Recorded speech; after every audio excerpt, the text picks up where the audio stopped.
Ok, buenas tardes a todos entonces. Mi nombre es John Camero. Vamos a dar una charla muy formal de cómo fue construida esta máquina. Es una máquina de gran capacidad de procesamiento, muy grande en todos los niveles, capacidad de procesamiento de gráficos, datos, velocidad de memoria bastante alta. ¿No me escuchas? ¿No me escuchan? Aló. Bueno,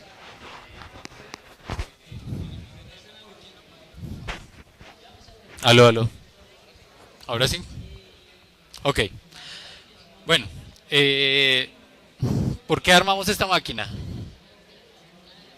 Nos vamos con la primera parte. La idea era hacer una exhibición de tecnología de punta, mostrar qué se puede llegar a armar. En capacidad de gráficos, las tarjetas más altas, nada. Aló,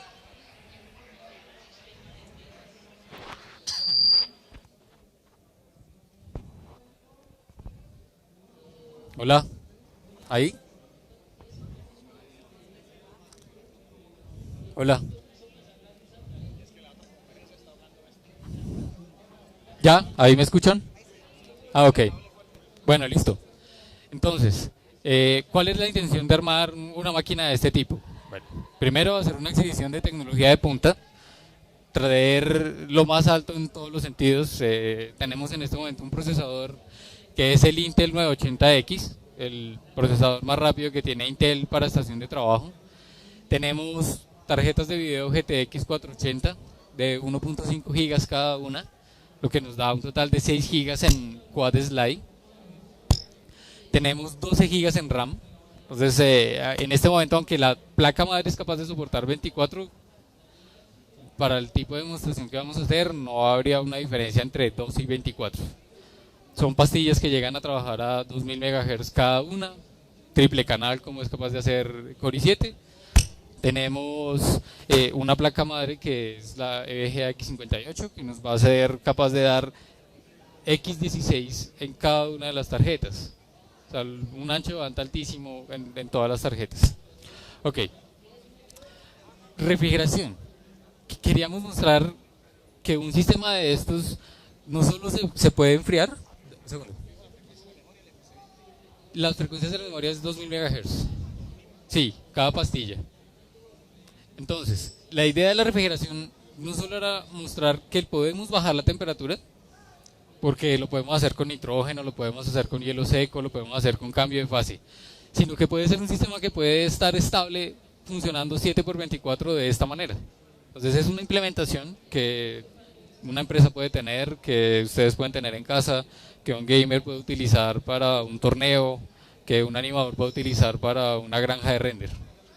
Esa es la intención, mostrar que un sistema de refrigeración no es solo algo para un momento, para un rato, sino que es algo que les va a dar mucho más capacidad de disipación. Pues modding, obviamente porque es algo fuera de lo normal, no es una caja donde metemos todos los componentes. Este tipo de implementación se puede llegar a meter en una torre normal para una estación de trabajo normal, pero no con el sistema de ventilación que tenemos, porque manejamos unos radiadores muy grandes, muy poderosos, que no caben en una torre.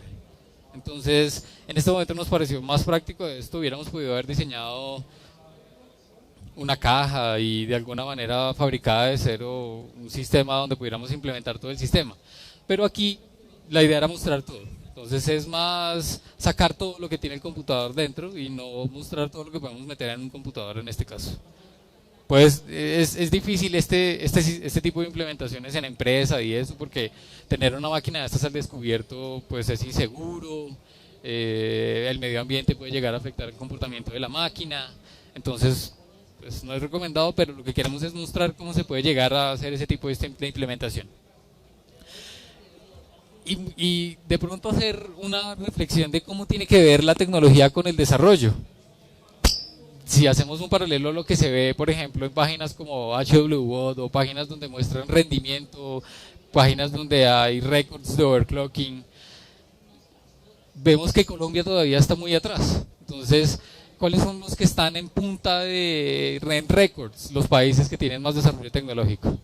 Entonces, aquí se puede, aquí podemos traer tecnología, podemos hacer pruebas, podemos empezar a hacer benchmarking, podemos empezar a hacer puntos en páginas internacionales mostrando este tipo de máquinas, mostrando todas las máquinas que tenemos en la arena. En la arena hay unas máquinas supremamente poderosas que pueden llegar a subir y que pueden mostrar y reflejar que se está trayendo tecnología de punta.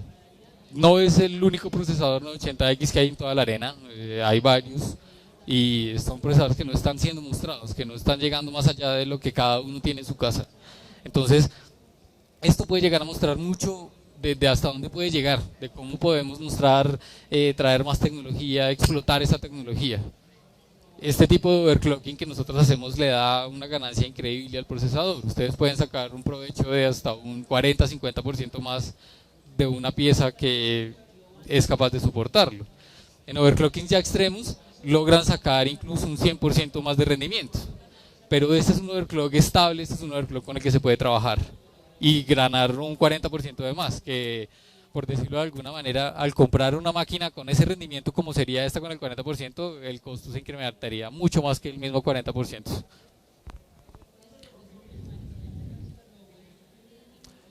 Bueno, aló, aló, aló.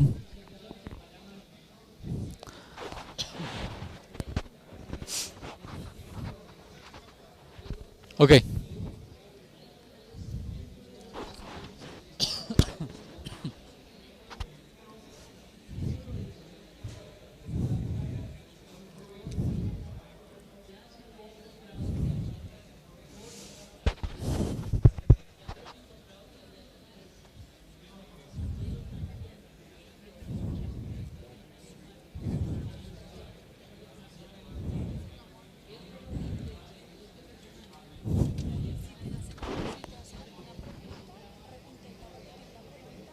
Ah, porque no me escucho. Porque ellos no escuchan al que está haciendo la pregunta. ¿Le doy estos?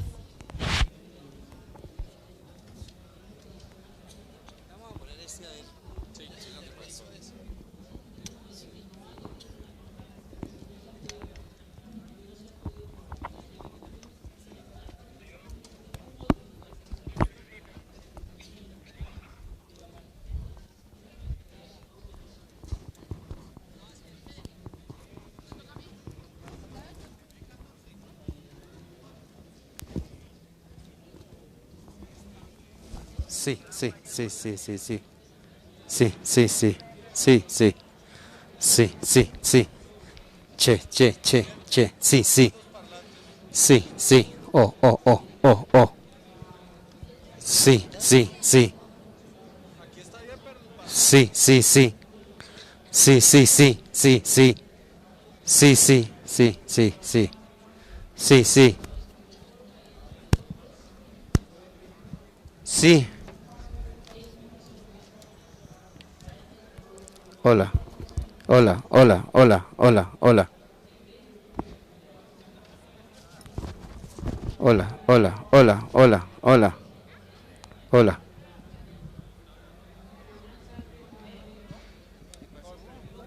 Hola. Che, che. Sí. Sí.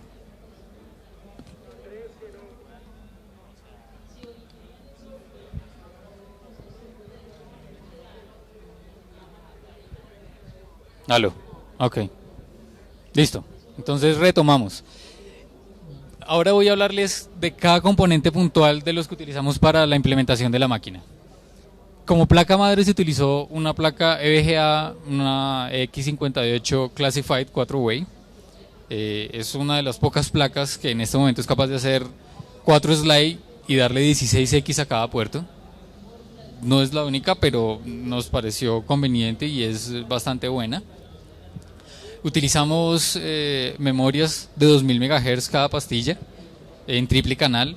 Es un solo triple canal, así tenga los 6 bancos. Vamos a lograr 6000 MHz de ancho de banda al procesador, eso es una velocidad bastante alta. Pues el 980X Extreme, el 980X por ser el más veloz, por ser 12 núcleos y sobre todo porque la característica Extreme le da la opción de tener los multiplicadores desbloqueados. Entonces para hacer overclock es una herramienta supremamente poderosa. Tenemos las tarjetas de video 480 GTX. Teníamos un dilema entre Nvidia y ATI y tal vez nos fuimos a Nvidia no por más velocidad sino por la característica puntual de 3D. Entonces la idea es que esta máquina va a estar haciendo demostración de Surround Gaming 3D.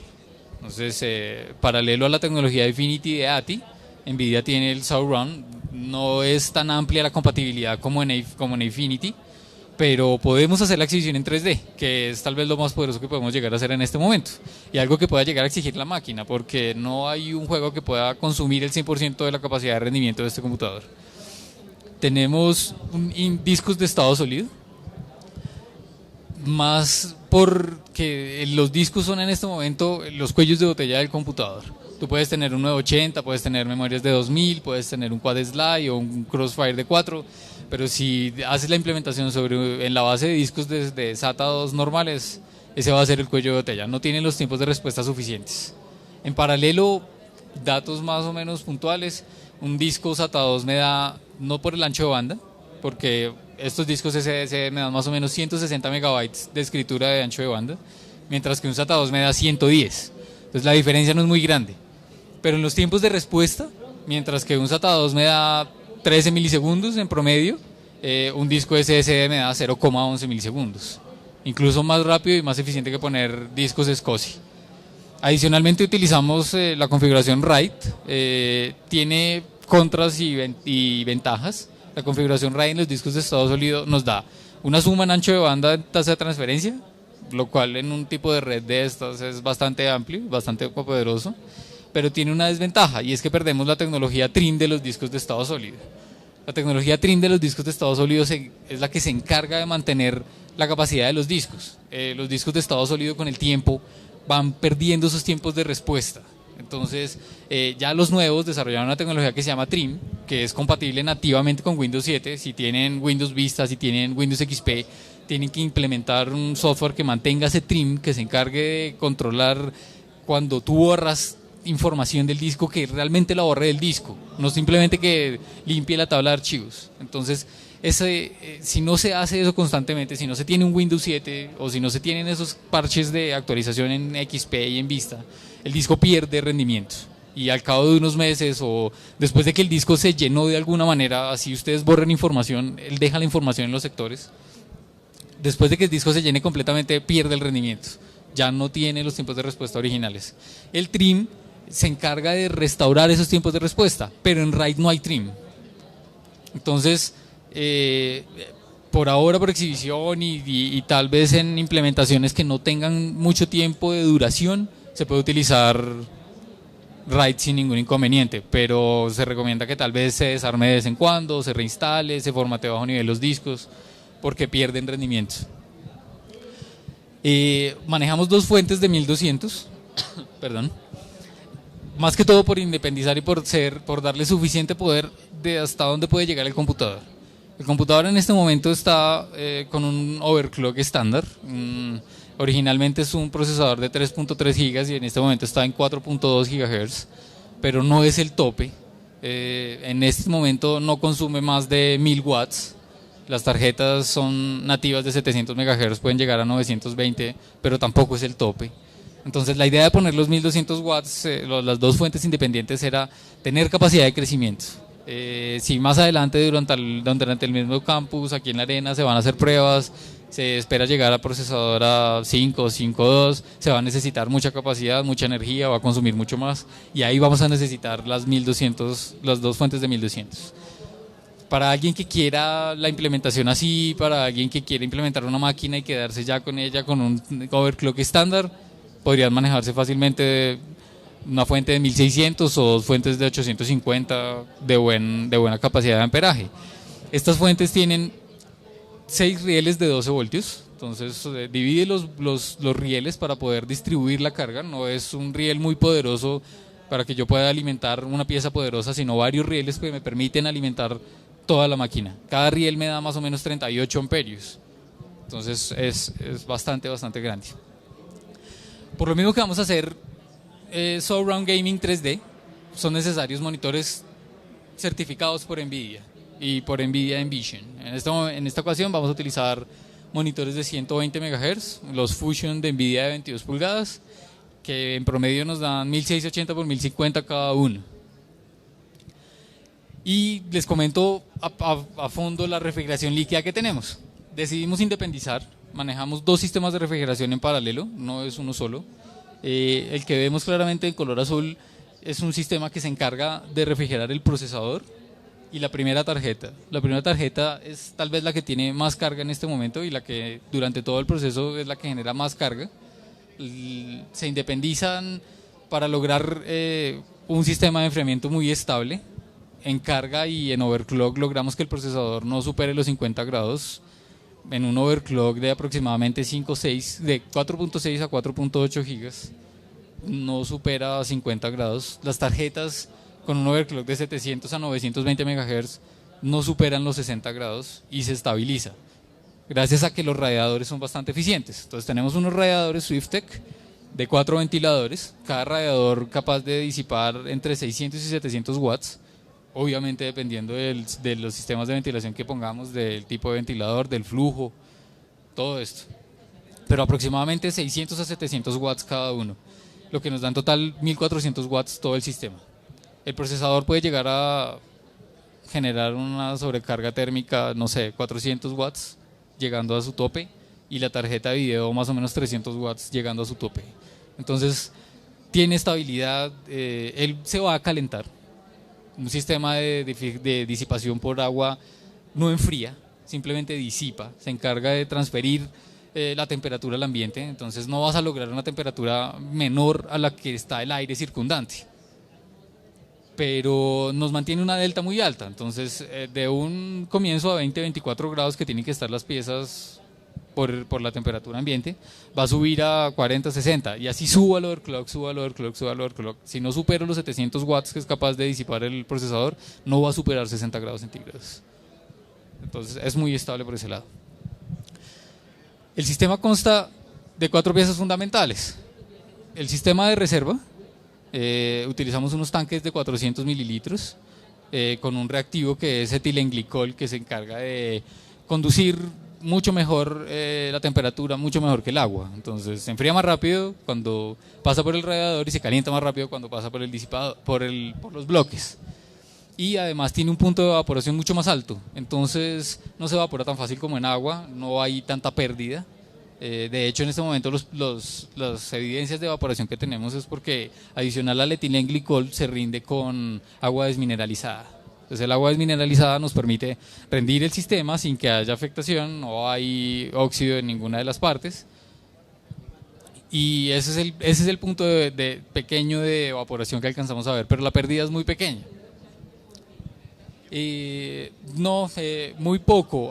Digamos que se aplicó aproximadamente medio litro de etilenglicol contra 250 mililitros de agua desmineralizada. Sí. Siempre que se pueda más porcentaje de etilenglicol, mucho mejor. Pero de ahí para allá el mantenimiento puede ser en base a agua desmineralizada.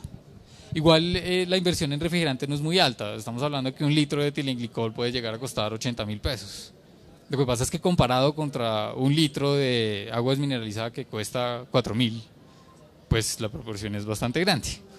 Pero no hay pérdida. La pérdida es más que todo del agua desmineralizada, y yo estaría haciendo un promedio de que estás haciendo recarga o estás aplicando 500 mililitros en el transcurso de un mes, 2 meses. No es más. O sea, es un sistema que realmente se puede dejar trabajando, muy fácil de mantenimiento, porque nunca vas a llegar a perder todo el sistema de reserva en menos de 2-3 meses. Ok.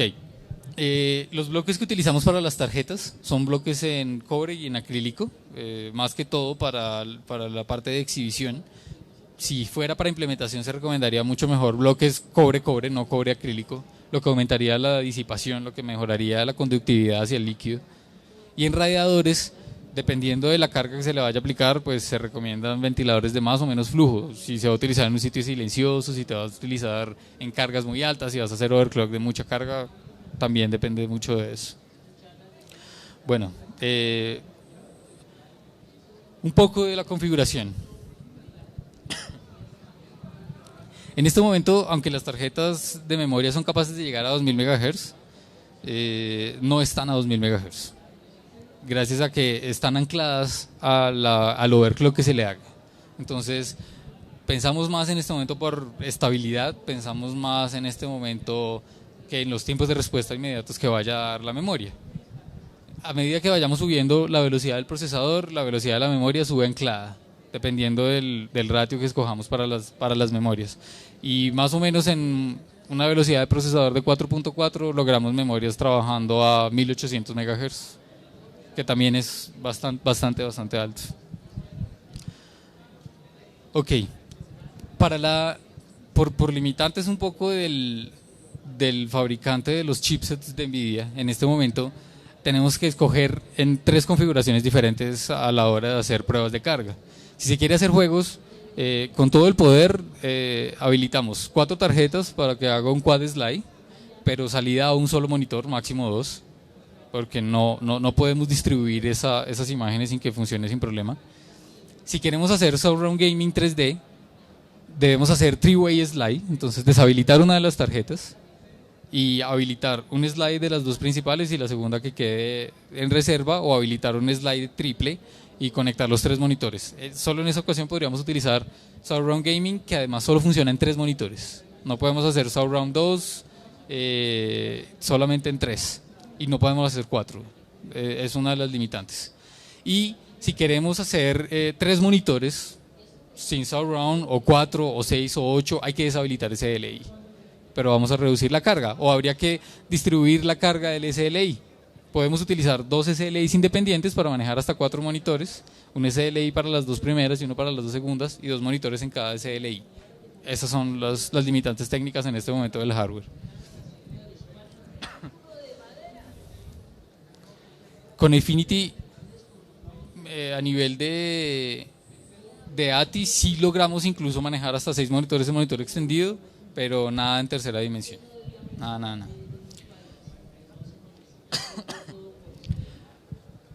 Les cuento un poco de la empresa nuestra. Nosotros llevamos 13 años en el mercado tratando de mostrar máquinas de esta gama. Obviamente en este momento es una de las máquinas más poderosas, y para no todo el mundo es la máquina más poderosa. Cada quien tiene sus requerimientos, cada quien decide qué necesita, qué le hace falta, qué va a hacer, cuáles son sus tareas. Entonces hoy tal vez una persona que haga juegos, tal vez una persona que haga procesamiento CUDA, tal vez una persona que haga procesamiento OpenCL va a aprovechar muchísimo la máquina, y un jugador alcanzaría a aprovecharla con menos tarjetas, con 2, 3, dependiendo de las aplicaciones que esté utilizando. Pero si se hace para una inversión más largo tiempo, es una máquina que puede fácilmente trabajar 3 años, dándoles tiempos de respuesta muy altos y garantizando casi la compatibilidad de cualquier juego de aquí a ese tiempo. Pero se puede montar una máquina especial para cada quien. Personas que hacen animación en 3D o renderizados muy poderosos seguramente no necesiten 4 tarjetas de video, sino no 12, sino 24 núcleos de capacidad de procesamiento, o 48. Todo eso es perfectamente variable en una máquina de estas. Entonces no es el mejor computador que haya, sino una máquina tal cual para cada una de las tareas. No sé si alguien tiene alguna pregunta muy puntual o quiere saber algo específico con respecto a la máquina. Sí.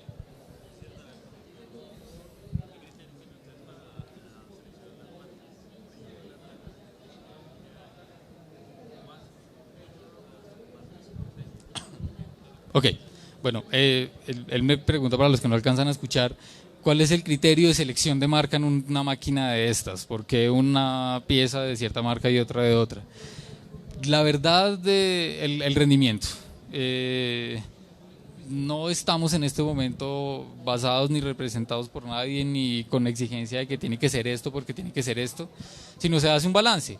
Tiene que ser un balance precio-rendimiento, tiene que ser un balance de la capacidad hasta donde puede llegar de expansión. Cada cliente pues tiene sus necesidades, cada cliente evalúa qué necesita. Más o menos evalúas aproximadamente 5 piezas en paralelo de cada una, y se miran beneficios y calificas más o menos cuál de esas coges. Sobre todo un punto de referencia nuestra bastante importante sería la estabilidad. Entonces puedes decirme, no, es que hay unas memorias que llegan a 2133 MHz. Sí, son más veloces, pero estas tienen las pruebas o durante el tiempo han demostrado que son piezas mucho más estables. Entonces, antes de montar una máquina así, antes de hacer una implementación de este tipo, evaluamos reviews, evaluamos pruebas de carga, evaluamos todas estas opciones para sacar un balance. Entonces, tal vez no tiene la tarjeta de memoria más veloz en el mercado, pero es la que mejor comportamiento muestra con respecto a las otras. Tal vez no tiene la placa madre más costosa del mercado, pero es la que muestra el mismo rendimiento. Entonces, entre una y la otra puede haber una diferencia de $200 y una mejora en el rendimiento de 0,5%. Entonces, no es algo justificable. Por ejemplo, en los ventiladores, tenemos dos tipos de ventiladores para los radiadores. Para el radiador principal hay unos ventiladores que generan un flujo de 45 CFM. Y para el radiador secundario tenemos unos ventiladores que generan un flujo de 79 CFM. Porque la carga es diferente. El segundo radiador es el que soporta 3 tarjetas de video que van a alcanzar a generar 650 a 700 watts de disipación térmica, mientras que el otro va a tener que soportar máximo 500. Entonces, todo eso te da campo para jugar. A la hora de hacer la implementación, inicialmente estaba pensado utilizar 3 sistemas de disipación líquida, pero se vio excesivo en ese momento y definitivamente se puso a un lado. No había necesidad.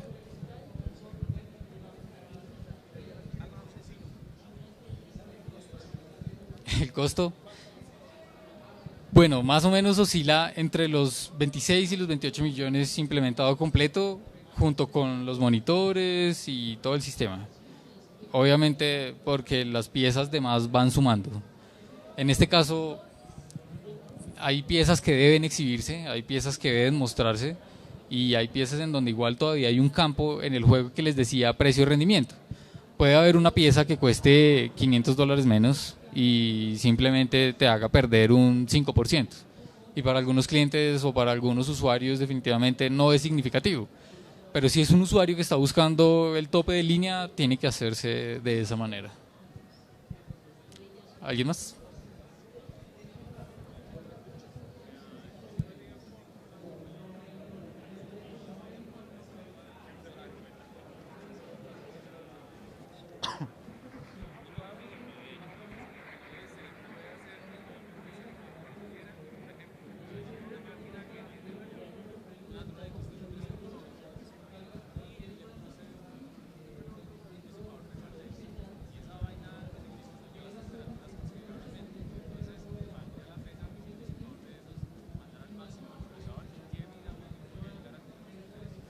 Ok, bueno, para aquellos que no alcanzaron a escuchar, la pregunta va más o menos dirigida hacia hasta dónde puedo llegar con un overclock, qué tan confiable es el overclock y si realmente puedo hacer overclock a cualquier procesador.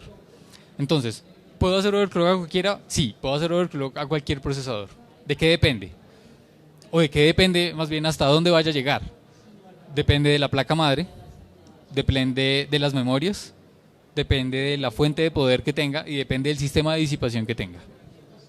Entonces tú me decías, tengo un ventilador y con ese ventilador bajé mucho la temperatura. Ok, ya técnicamente y a profundidad tienes que evaluar las características del disipador. Entonces en aire los disipadores tienen un tope. Hasta ese tope el disipador es capaz de soportar lo que le estás generando de carga. Tú puedes empezar a overclockear un procesador que originalmente es de 3 y subirlo a 3.2, 3.4, 3.6. Dependiendo de la arquitectura, dependiendo si es 40 nanómetros, 32 nanómetros, bueno, dependiendo de la arquitectura del procesador, va a generar más o menos temperatura.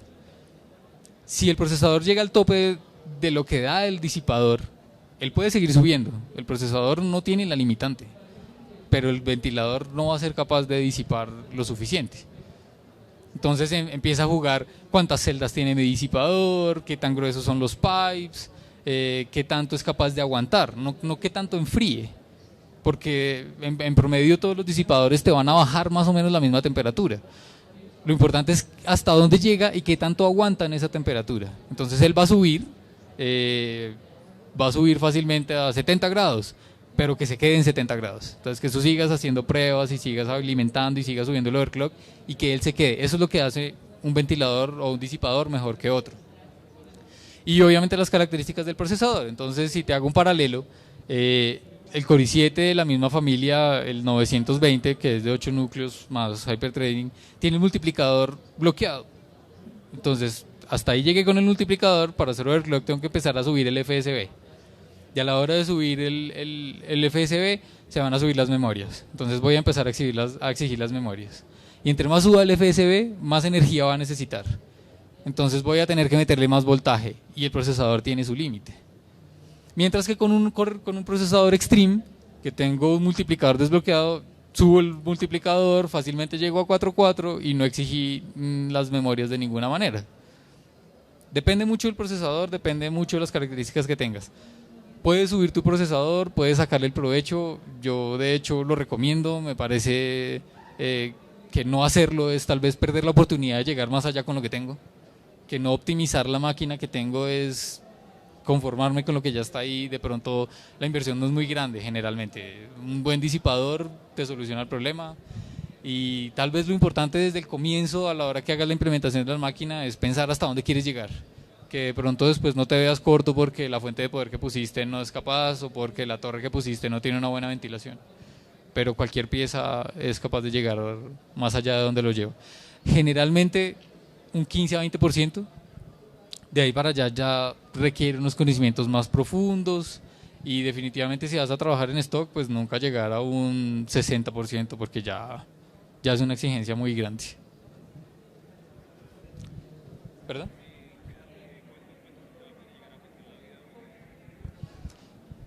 La vida útil del procesador no se afecta en proporción a que no tengas que aplicar demasiado voltaje. Tal vez ese es el dato más importante. La característica que más desgaste genera en el procesador es aplicarle un voltaje de más al que él viene diseñado. Si en el proceso que estás haciendo de overclock mantienes una estabilidad o subiendo el FSB no necesitas aplicar más de 0.1 o 0.2 voltios a lo que viene estándar, el overclock no va a afectar la vida útil del procesador. Pero si lo llevas al límite, de alguna manera va a empezar a sufrir por ese sobrevoltaje. Y el problema no es tanto que se reduzca la vida útil, sino que lo puedes llegar a dañar en el proceso. Entonces, la vida útil se recorta en el día que metiste mal un setting y hasta ahí llegó el procesador. No es que mi procesador iba a durar 5 años y como le hice overclock ahora me dura solo 3. No, eso no va a pasar.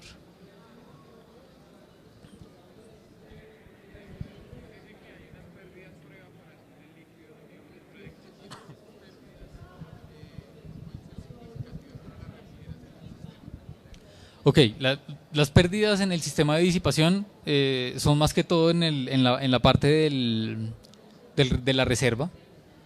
Dependen mucho de a qué temperatura está el sistema. Entonces, obviamente depende mucho de cómo está el overclock, de cómo está implementado el sistema, de que todo tenga un cierre perfecto, de que el radiador no tenga ninguna fuga.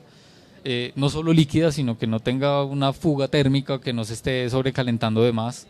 Y yo creo que no estás perdiendo más de un 5% en el transcurso de 15 días, 20 días. Dependiendo obviamente de las condiciones, mucho tiene que ver las condiciones medioambientales. Si estás en un sitio caliente, la temperatura va a estar mucho más alta, pero si estás en un sitio muy fresco, que llegue a la evaporación es menos riesgoso. Ahora, también depende de qué tanto vayas a rendir el sistema con el agua desmineralizada, porque lo que más evapora es el agua desmineralizada. El etilenglicol tiene un punto más alto. Si lo dejas solo a punta de refrigerante, va a durar mucho más.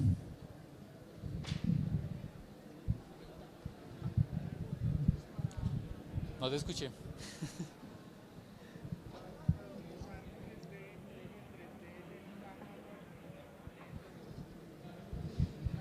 Ok, para poder utilizar 3D, ellos simplemente solicitan 3 cosas: tarjeta certificada, monitor certificado, las gafas y un juego certificado para el sistema.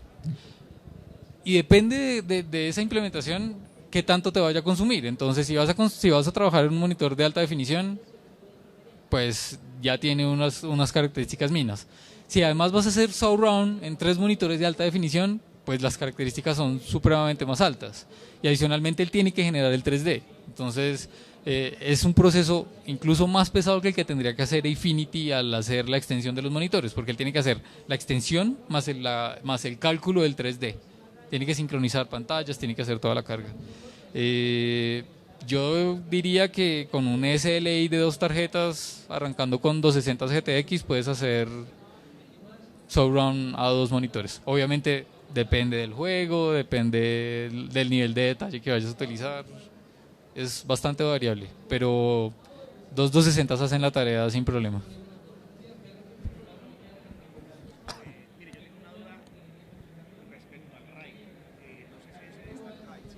Sí.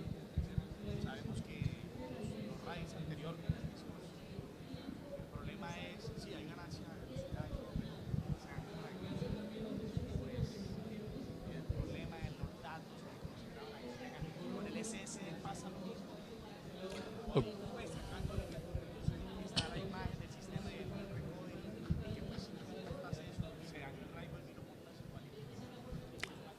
Ok, bueno, la pregunta va enfocada a si la seguridad en RAID con los discos SD y con los discos atados es igual a lo que pasaba antes. Si perdías un RAID, se perdía la información. Sí, si se pierde uno de los discos, si de alguna manera se dañan los discos, de hecho se pierde la información. Y es tal vez menos probable recuperar información de un disco de estado sólido que de un disco normal. Un disco normal, un disco SATA 2, un disco de revoluciones, puede perder la tarjeta lógica por un sobrevoltaje y mantener la información en los discos. Si un disco SSD tiene un sobrevoltaje, se quemó el disco. Y está. No hay forma de recuperar la data. De pronto procesos muy complejos o avanzados, o no sé qué. Bueno, la estabilidad sigue siendo la misma. Eh, Tanto se pierde un RAID en discos normales como se pierde en discos SSD. Para el sistema es transparente, simplemente para él es un disco más rápido, pero lo maneja de la misma manera. ¿Alguna pregunta más? ¿Alguien más desea saber algo? ¿No? Bueno, no. Entonces, los invito a que sigan probando la máquina. Vamos a dejarla configurada para 3D para que la gente pueda tener la experiencia. Un segundo.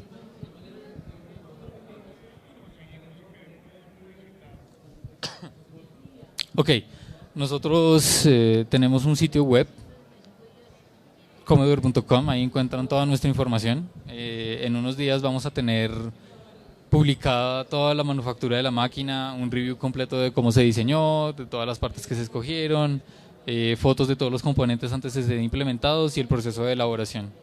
Ahí pueden encontrar este proceso, foro, opinar sobre la máquina, lo que deseen y obviamente conseguir cualquier tipo de producto que necesiten. Entonces, la invitación abierta a que la prueben, va a estar disponible toda la semana del área, de la arena y listo para configurar en 3D ya a partir de esta misma tarde. ¿Listo? Gracias.